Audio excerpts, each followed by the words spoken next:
Bien.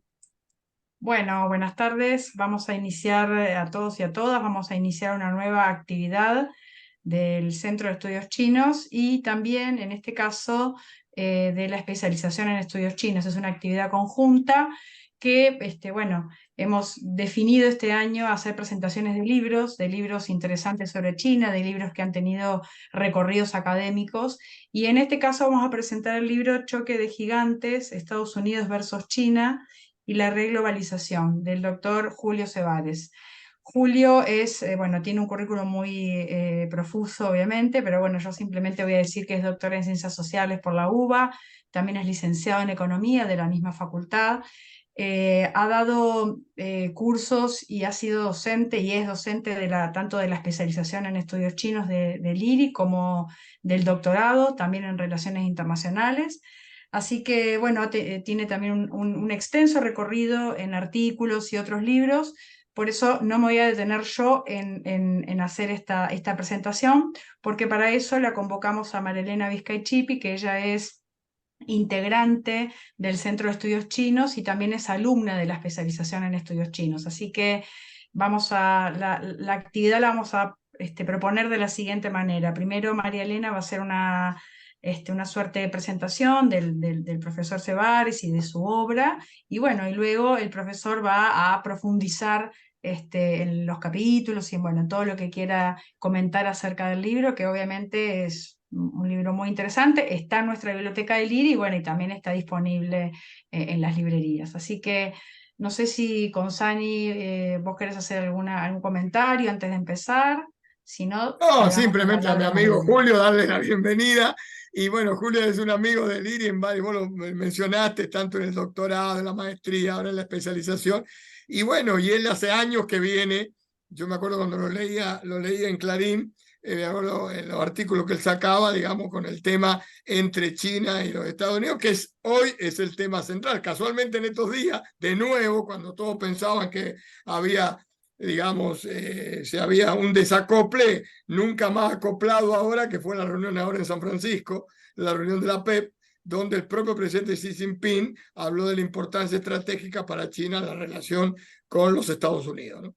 Así que bueno, creo que el libro nunca es tan oportuno para el momento histórico que está viviendo el mundo, no solamente la Argentina, por supuesto. Estamos hablando de un tema que trasciende el mundo. Así que creo que es un elemento más que enriquece no solamente a la especialización, al chino, sino también al IRI, ¿no? Y gracias, Julio, siempre. Una vez más, una vez más. Tomás la palabra nomás, María Elena, adelante. Hola, bueno, muchas gracias Laura por la posibilidad de estar aquí para presentar la obra del doctor Julio Cebares.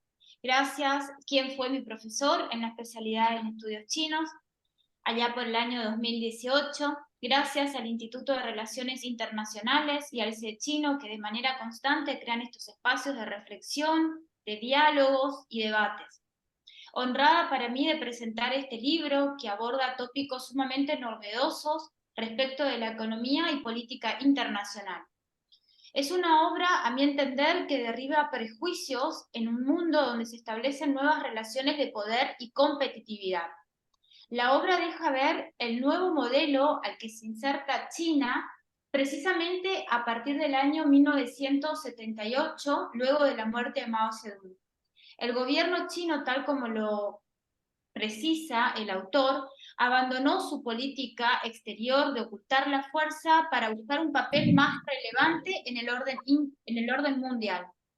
Es dable resaltar, tal como lo menciona el autor, con un título imponente, un choque de gigantes, que tiene y tendrá un impacto profundo en las formas de globalización económica, involucrando a todo el mundo y alternando las relaciones entre las empresas y el mercado, y los mercados externos y entre estas y los estados.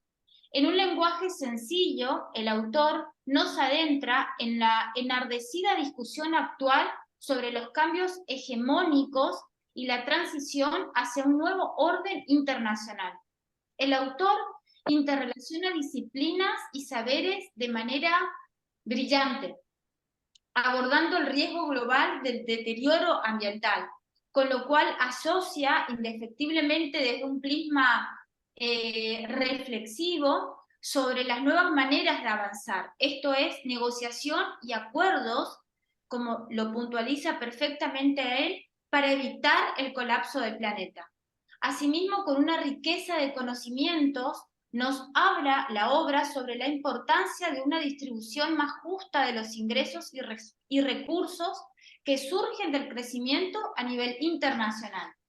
Es una obra realmente exquisita en cuanto a la forma y la manera de contar el nuevo camino internacional a nivel de economía política.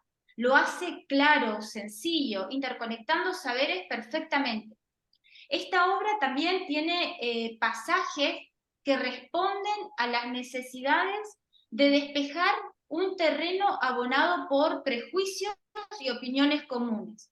Julio Sevares en esta obra logra mostrar de un modo brillante el nuevo camino internacional y deja ver los riesgos internos que pueden llegar a presentarse.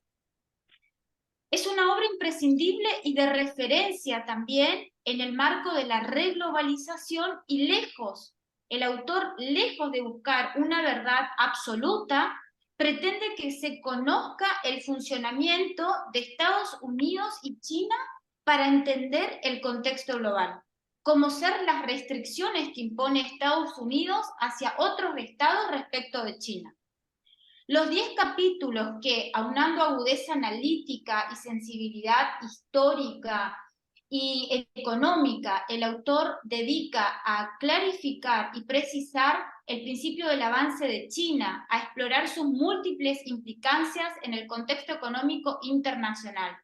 La innegable actualidad de sus planteos lo vuelve un texto obligatorio para todas las personas interesadas en las relaciones económicas financieras a nivel internacional. En mi entendimiento, es un libro que supera el marco netamente académico para convertirse en una obra de reflexión, análisis y disfrute. Casi diría una obra para leerla acaso frente al mar como un deleite. Ahora bien, los dejo con el autor para que nos ilustre, mejor dicho, sobre la misma. Bueno, en primer lugar, muchas gracias a Lili por ofrecerme la presentación, hacer la presentación del libro. Es para mí un gran placer, no solo porque participo en sus actividades, digamos, académicas, sino también a nivel personal. Y muchas gracias a María Elena y a mi juicio un poco excesiva valoración, pero bueno, me alegro que pues cuando uno escribe que dice, bueno, espero que a la gente le guste, más allá de que, bueno, uno espera el reconocimiento y todo eso, pero espero que la gente que sirva, a mí me pasa eso, siempre me pasó como periodista, y cuando uno encuentra que a alguien le sirve un texto propio para entender algo, para ayudar o para citar, siento la sensación de la misión cumplida. Así que bueno, nuevamente muchas gracias, les estoy muy agradecido. Yo creo efectivamente, por eso me dediqué, y no es un invento mío, es una corriente de pensamiento desde hace años, esta tendencia específicamente desde el 2018, desde el lanzamiento de las sanciones económicas por parte del gobierno de Estados Unidos contra China, que se convirtió en una guerra comercial y en una guerra tecnológica basada en criterios de defensa de la seguridad nacional, de la competitividad, bajo nuevas formas. Ahora es una posición recurrente, digamos, una parte del análisis cotidiano de la gente que estudia estas cosas, que ya las empresas no se orientan en esta nueva etapa por razones puramente microeconómicas, por búsqueda de beneficios, etcétera, sino que también toman cada vez más razones de orden estratégico, político, porque hay el deterioro de las relaciones políticas entre China y otros países, con Estados Unidos y otros países aliados, tiene cada vez más influencia en las relaciones económicas, especialmente para los que comercian con China y sobre todo para los que invierten en China. Ahí hay estoy juntando material para un próximo artículo que espero hacer cuando termine otro que estoy haciendo y que se lo voy a ofrecer gustosamente a Lili, sobre la reversión de las corrientes de inversiones de China hacia afuera y hacia China. Hay una disminución de las inversiones, motivada tanto por la ralentización del crecimiento económico como por la aparición de estos nuevos peligros de enfrentamientos, sanciones, etc.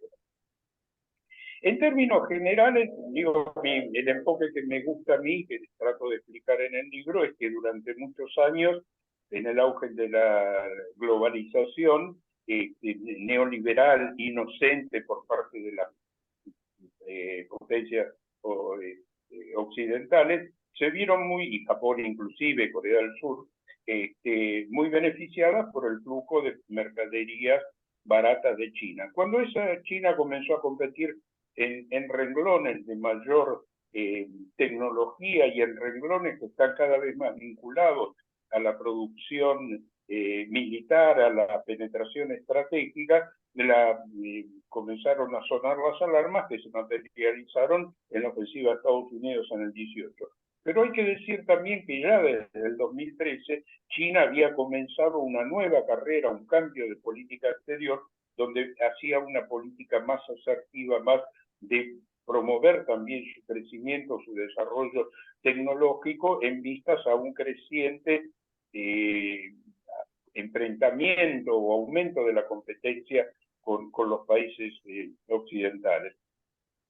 Esto, hay una nueva, también últimamente está saliendo en el análisis de Estados Unidos, que se puede agregar a otros países, que esta aceptación pasiva de las importaciones chinas llevó a procesos de desindustrialización en muchas industrias.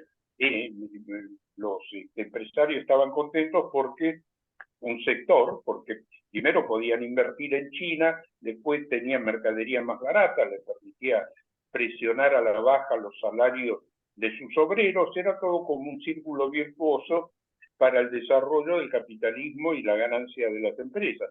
Pero resulta que ahora, puesto a la necesidad de acelerar la tecnificación, se encuentran con que la creación de tecnología no solamente se debe a la inversión específica en estos rubros, sino también a que debe existir una base industrial en la cual se desarrolla la tecnología por el proceso de aprender, el know-how, el learning by doing específicamente. Entonces, esto ahora, de ahí el énfasis de las políticas industriales en Estados Unidos, en otros, y vivimos en una reconfiguración. Y esto se da también en el contexto de una tendencia, primero al desacople, al reshoring, al friendshoring, etcétera, que enfrenta un problema, porque la economía está tan integrada de los grandes países, de los chicos, de los grandes, todos dependen del mercado de China, de las importaciones de China. China,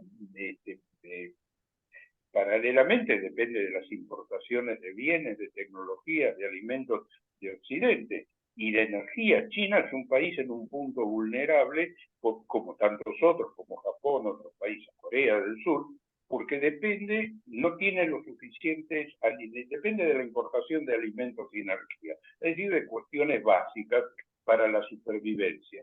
Entonces, y eso lo tiene que hacer de comprar afuera, y en muchos casos esas compras no son en países aliados, sino en países con los cuales están más o menos enfrentados. Entonces, esto muestra la dificultad del reshoring, también con una literatura sobre eso, porque es muy fácil decir, bueno, yo no invierto más acá, me voy al otro lado, pero todo eso implica un costo, una posibilidad, que tiene que existir una posibilidad con un análisis del desplazamiento empresario, que hace que tanto por los costos como por la necesidad objetiva, ese desmembramiento es imposible, lo cual plantea la necesidad de las potencias de vivir y de negociar, porque cualquier enfrentamiento importante que corte las relaciones puede ser muy costoso para ambos, y en algunos casos muy costosos. La industria automotriz alemana depende crucialmente de las compras y sus inversiones en China.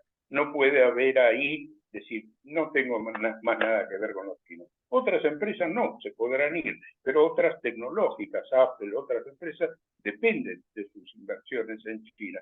Entonces estamos en una situación que a mí me gustó llamar hace rato ya la dependencia mutua, la vulnerabilidad mutua asegurada. Ya, o por lo menos todavía, no es la destrucción mutua asegurada de la Guerra Fría, pero sí hay una vulnerabilidad que los países tienen que tomar y están tomando. Por eso este nuevo movimiento reciente de la administración de Estados Unidos de buscar una recomposición de las relaciones con China y la reacción de China de aceptar esa recomposición. El discurso o lo que publicaron los medios chinos de la posición china en la reciente reunión con el presidente norteamericano parece un cuento de hadas. Los norteamericanos publicaron algo más en donde aparecen algunas críticas, pero los chinos se dedicaron a todo bien, amor y paz, vamos a ser amigos y qué sé yo, siempre con sus cuidados, etcétera. Entonces, bueno, hay todos estos movimientos, grandes movimientos tectónicos, que además están aderezados con peligros de guerra. La guerra por la invasión Rusia a Ucrania, el conflicto cada vez más caliente entre China y Taiwán, etcétera, que no es conflicto entre China y Taiwán, sino el intento de China de recuperar lo que considera un territorio propio, y bueno, entonces eso es también un riesgo de confrontación que puede escalar a un nivel ya armado complicado. Y yo en esto, escribiendo el libro, buscando el material y viendo donde aparece, bueno, el problema del cambio climático, el problema de la destrucción del planeta, y recurrí a un concepto de un sociólogo alemán, Ulrich Beck, que tuve el placer de entrevistar para hice una entrevista para el diario Clarín hace unos cuantos años en Múnich, y él y otros también hablan de la sociedad de riesgo global, donde las políticas de los países provocan situaciones que ponen en riesgo, para decirlo en forma dramática pero correcta, me parece, ponen en riesgo la supervivencia del planeta, ¿no? Eso básicamente por la contaminación, y después ahora también se agrega el tema de la guerra. Entonces todo ese riesgo genera condiciones de formas de vida, formas de producción, criterios de inversión, etcétera, que influyen en la vida. Ya la idea Beck dice esto, escribió esto, ya en el auge de la globalización post caída de la Unión Soviética, que también era un cuento de hadas, de todo va bien, todo nos beneficiamos todos, y no, resultaba que no estaba siendo así. Muchos autores, Dani Rodrik, uno de ellos, uno de mis economistas preferidos, lo señala ya hace más de 20 años, sus críticas a las formas de la globalización. No la globalización en sí, porque es algo que sucede, es una tendencia de la acumulación del capital, de la apertura de las economías, de la especialización. Entonces eso no es algo que se pueda revertir, o por lo menos no fácilmente o no en un corto lapso. Pero la cosa es cómo se inserta cada país en esa globalización. Y acá, para terminar, empecé diciendo esto, escribiendo, bueno, porque eso es lo que tiene para escribir o dar clases, ¿no es cierto? Uno da una clase y dice, voy a dar esto. Cuando empieza a hacer alguien dice, uy, esto aparece también, esto no lo sé, lo tengo que buscar, de hecho acá, y se va armando, sirve para ordenar las lecturas y para encontrar puntos de investigación, ¿no es cierto? Entonces, sí, me parece esto de la competencia, pero el tema de la competencia, del aumento de la competencia en los países, hace que los que están más rezagados, más débiles, tengan problemas, porque mientras el juego es un territorio plano, amplio, sin obstáculos, bueno, cada uno tiene que competir, tratar de vender, tratar de mantener sus producciones, pero cuando comienza a haber proteccionismo, comienza a haber políticas estratégicas, comienza a haber aceleración de las inversiones en tecnologías, en las tecnologías destinadas a mejorar la competitividad económica y militar. Los países que tienen menos recursos, que se han quedado dormidos en este tema, y bueno, van a estar peor, porque es como, yo uso un término que me parece, una figura que me parece gráfica, que es, hay una carrera, bueno, los que corren más rápido van adelante y los que corremos más tarde, menos rápido, vamos siguiéndolos por detrás, pero resulta que los que están adelante por alguna razón de motivación, de que se toman una droga, o lo que pasa, empiezan a correr más rápido todavía. Entonces la distancia entre los primeros y los últimos se agranda. Y eso en la competencia internacional puede ser muy grave desde el punto de vista de la soberanía, de la generación de riqueza, de la concentración, porque en cada economía hay diferentes sectores, algunos más adelantados, más vinculados a los grandes cambios tecnológicos y otros más atrasados. Son las economías duales o de desarrollo desigual y combinado, fracturadas, como los querramos ver. Entonces también esta competencia no produce, no solamente aumenta la brecha entre países, sino que aumenta la brecha entre sectores internos. De ahí esto, bueno, si uno dice, bueno, mi consejo para el mundo, o qué tienen que hacer los estados, suena un poco ridículo que un modesto escritor de la periferia diga eso, pero bueno, uno expone sus ideas, y hay que acelerar los motores en todo lo que corresponde para el incremento de la producción y desarrollo tecnológico, porque si no, la distancia va a ser cada vez más. Y yo pongo en el libro y puse en un artículo que amplía un poco esto que publicó la revista del IRI, que el anuario, que las cifras, ¿no?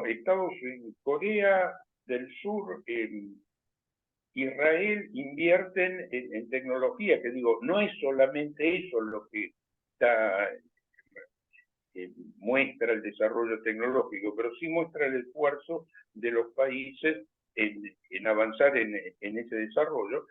Destinan algo así como el 5 y pico % de su PBI a investigación y desarrollo. Estados Unidos más o menos el 3%.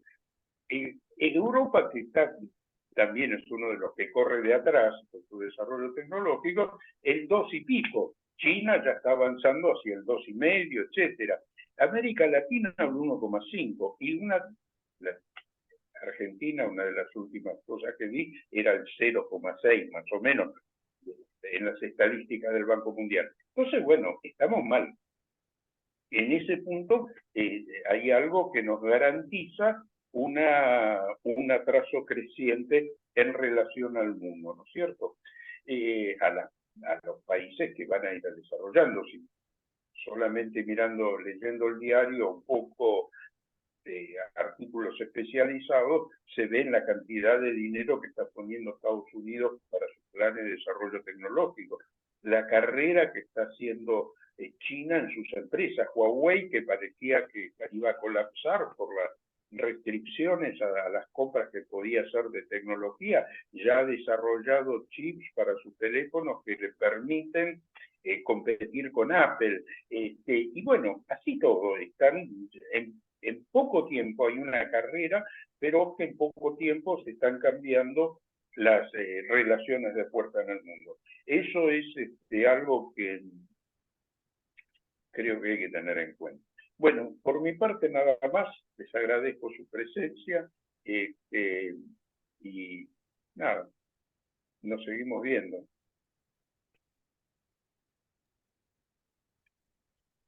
Julio, gracias. Podríamos quizá abrir un pequeño espacio para alguna pregunta o algún comentario que alguno de los participantes quiera hacer. No sé si abran directamente el micrófono. A mí capaz me toma un poquito la delantera, ¿no? Yo estuve mirando el libro, estuve leyendo algunas partes del libro y a mí siempre me llamó mucho la atención que usted lo ha hecho en otros artículos, Julio, el tema de la cuestión monetaria, ¿no? Y de esta, como usted menciona en el libro la famosa guerra monetaria, ¿no? Y cómo financieramente el renminbi ha ganado terreno y está ganando terreno a nivel internacional. Y creo que por ahí viene un poco también que a muchos economistas, o por lo menos no está tan presente en la discusión, ¿no? De este auge de China en la actualidad, ¿no? ¿Qué nos podría comentar un poquito sobre eso? Que es un tema tan interesante. Sí. Bueno, esta política que se llama de la internacionalización del renminbi, China la está llevando adelante desde hace, anunciada por primera vez en el 2016, creo, en el 2006 por el Banco Central de China, ya no me acuerdo las fechas en este momento. Pero esto lo ha hecho como una política en forma consistente, con el objetivo de imponer el renminbi como una moneda internacional a la par de otras divisas internacionales. Esto es esto no me voy a poner a explicar qué requiere una economía para que su moneda se haga internacional, etcétera, etcétera. Pero lo que sí, esto es cierto, es parte de una política y ha ganado posiciones un poco, no mucho, hay que decirlo, en la composición de reservas, en los intercambios internacionales, todavía siguen dominados por el dólar, pero ya hace poco apareció que en las transacciones registradas por el sistema SWIFT, la empresa SWIFT, ya aparece cerca de la cantidad de transacciones en euros, que todavía es muy poco en relación a lo que las transacciones en dólares. Pero la utilidad de esta estrategia, esto se hace, bueno, China promoviendo, haciendo acuerdos, los swaps, por ejemplo, los bancos centrales, los cuales nosotros tenemos, es una forma de instalar el renminbi o el yuan en las reservas de los bancos centrales. Y hacer cuando alguien utiliza el swap, bueno, la Argentina utiliza renminbi para pagar de FMI, para pagar de importaciones de China, etc. Gana esa presencia. Ahora, esto se aceleró también con la invasión de Crimea y las sanciones de Estados Unidos y otros países a Rusia, y además todo en el contexto también de sanciones cruzadas, reacomodamiento de bloques, etcétera, donde los países no solamente China, tratan de reducir su exposición a las transacciones en dólares y tratan de usar o sus propias monedas o terceras monedas, como es el caso, por ejemplo, del yuan. Y hay una serie de acuerdos entre China y otros países, inclusive países árabes, creo que Arabia Saudita, para usar yuanes en sus transacciones. Inclusive uno de una empresa, es el único que detecté hasta ahora, de una empresa Total, una empresa francesa que operando en un país árabe, creo que era Emiratos Árabes Unidos, acordó hacer sus ventas, cobrarlas en yuanes, con los cuales después o lo convertirá en otra moneda o pagará con esos yuanes sus sus compras de algunas cosas, pueden ser de maquinaria de extracción en China, por ejemplo. Entonces, bueno, se va aumentando hay una sociedad de compensación de transacciones aduanas que creó China para facilitar estas transacciones, y la mayor proporción de utilización del renminbi se da, lo cual es lógico, en Asia, donde los intercambios comerciales y de inversión entre China y los países de la región es muy intenso. Sabemos que el comercio intraasiático es alrededor de un 60%, es la misma altura que el comercio intra-Unión Europea. Entonces, bueno, ahí también se está usando cada vez más, y aparece un poco también en creciente la presencia del renminbi en las reservas de los bancos centrales, aunque todavía en un porcentaje muy reducido en relación a las reservas. Digo, un banco central tiene reservas en una moneda cuando los exportadores del país le dan esa moneda, o cuando los importadores le quieren comprar determinada moneda para pagar en el exterior. Por eso, como la mayor parte de las transacciones se hacen en dólares, la mayor parte de las reservas están constituidas en dólares. Pero eso va a cambiar. Y eso es parte, lo miramos en el largo plazo, la longue durée de la escuela francesa. Bueno, es lo que pasa en el mercado monetario, desde la hegemonía de la libra esterlina, la hegemonía única del dólar, al cambio de al paso de un mercado monetario más diversificado, donde además está el euro, ahora está cada vez más el yuan, lo cual es lógico por el aumento de la presencia de China en la economía, en los intercambios internacionales, ¿no? Bueno, eso es lo que hay. Gracias, Julio.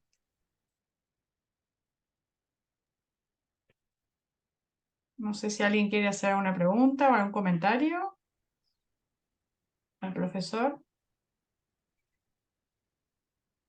Bueno, si no lo liberamos, Julio, muchas gracias. Gracias a María Elena también por sus comentarios, y bueno, a los asistentes también al evento. Bueno, muchas gracias. Bueno, gracias a todos. Saludos, Julio, Muchas gracias. gracias. Hasta luego. Hasta luego, gracias.